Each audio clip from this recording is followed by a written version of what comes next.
Arbitrage theory, the argument of Miller and Modigliani. This is the third part of this discussion. It is the course of financial management, and this is module number 213. In our discussion of irrelevance theory and Miller and Modigliani's argument, we have discussed that why and how arbitrage will take place and how investors will be able to get the same return by shifting from an expensive company or firm to a cheaper firm and keeping their percentage holding the same but saving sir some amount of cash. तो अगर ये बात ऐसे होगी तो इसका मतलब है आर्बिट्राज होगा, और जब आर्बिट्राज होगा तो उसका नतीजा क्या निकलेगा. This is an important thing that we need to understand कि आर्बिट्राज एक एक्सपेंसिव फर्म के शेयर्स को या स्टॉक्स को सेल करने के लिए इंड्यूस करेगा. So that will create an excessive supply of that expensive company. जब सारे ही लोग रैशनली बिहेव कर रहे हैं इन्वेस्टर, और वो एक्सपेंसिव कंपनी के शेयर सेल करना शुरू करेंगे चीपर कंपनी को बाय करने के लिए, तो उसकी वजह से एक एक्सेसिव सप्लाई क्रिएट होगी. On the other hand, all these people who are getting into this arbitrage will try to get into the cheaper company, यानी वो उस कंपनी जिसकी प्राइस कम है उसको बाय करने की कोशिश करेंगे, and that will create a demand. So this means excessive supply of one stock and excessive demand of the other stock. तो जो महंगी कंपनी है, जब उसकी excessive supply होगी, so the basic principle of stock market that we know, excessive supply results into reduction in price, and the excessive demand of the cheaper company and excessive demand creates an increase in the price.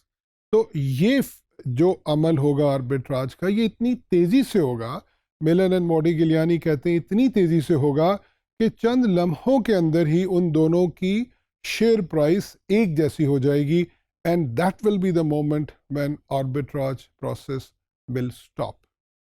Now let's have a look at some of the general assumptions of M&M argument. The first one is firms can be identical. When they use the term firms can be identical, they mean in every aspect other than their capital structure. So we actually know that two firms cannot be identical, even if we try to consider two firms of somewhat similar or the same capital amount and other attributes, but two firms in the real world cannot be identical. The second assumption is that external factors do not affect.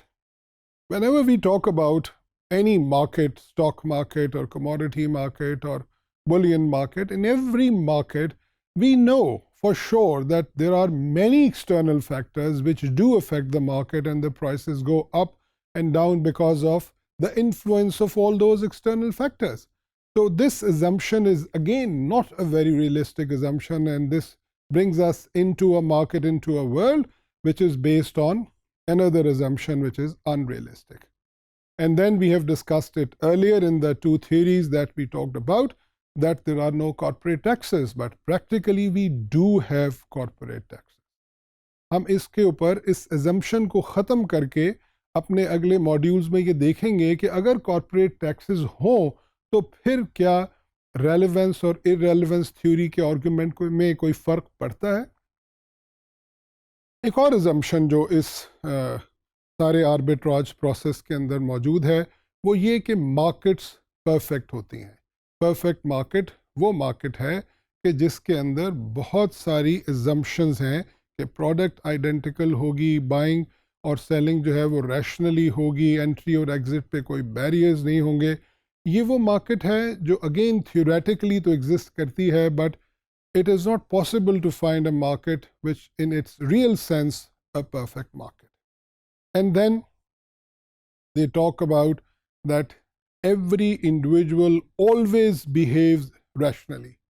Unfortunately, it is again not very true. investors generally do behave rationally, but many investors follow the herd.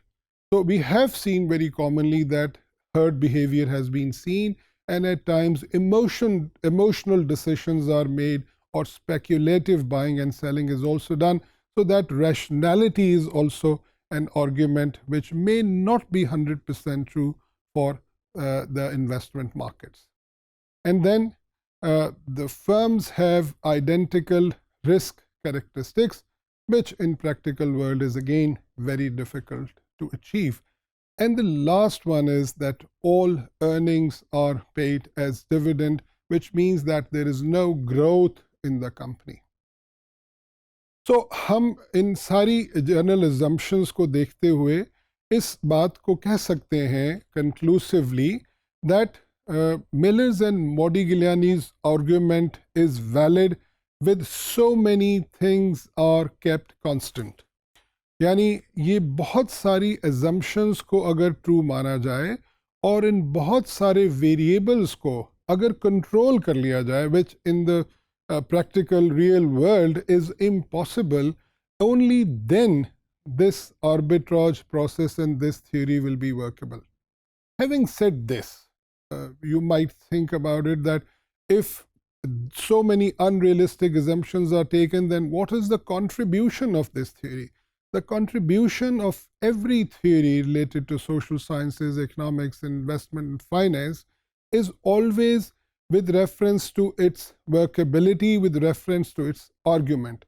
यानी ये बहुत सी चीज़ें हैं जिनको हम control नहीं कर सकते, बट लॉजिकली अगर ऐसा हो तो ये आर्ग्यूमेंट ज़रूर वैलिड है.